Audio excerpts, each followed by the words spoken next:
多咗啲波想傳入去啦，開始。哎呀，我都話佢啲波好多時應該係傳入嚟啲波咧都要小心㗎，因為而家佢開始而家麥吉拉咧，佢擺咗好多人上嚟㗎。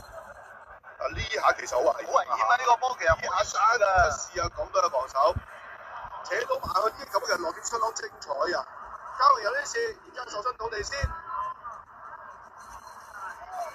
佢頭先啦，站咗喺前右邊，哇！你睇下，咁我只要撞到個波咧，已經係入㗎啦。啱啱原子女前咗啊，女前咗之後，烏天就反而扯遠，轉位直接啱啱繞過原子男。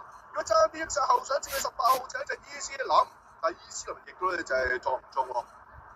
呢個波可能即係成場波咧，麥吉拉係最有機會入波㗎，唯一一球。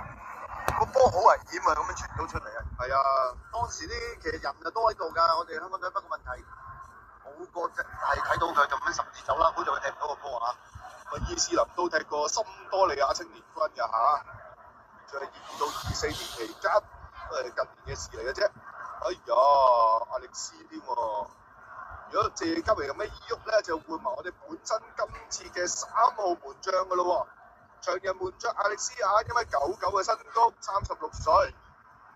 首先希望家榮唔好大礙啦嚇。當然啦，無論正選或者後備球都好啦，每一分每一秒啊都要隨時候命嘅，隨時 ready 好先得嘅嚇。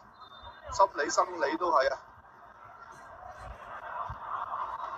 其實後備嘅阿力斯啦，本身呢一刻都仲係自由身啊，起高咗。好啦，換人啦，陳俊樂加埋孫銘謙啊，蔡顏卓班。咁另外就劉家橋靠火線啦。咁劉家橋靠火線都合理㗎啦。咁打到個階段，一定要換啲有氣有力嘅球員落嚟啊！要追下入口，甚至攞個波啊，好緊要啊！亦都換走埋8號嘅顏卓斌喎。顏卓班睇得幾好啊！個人認為今日啊，佢稱職嘅今日防守中場，只不過而家可能呢個體能開始有啲下降啦。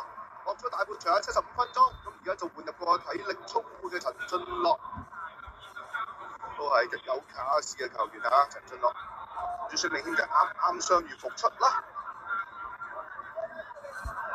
而家踢緊中超嘅球員就天津津門虎啊！之前話咗可能膝頭哥有少少事嘅嚇。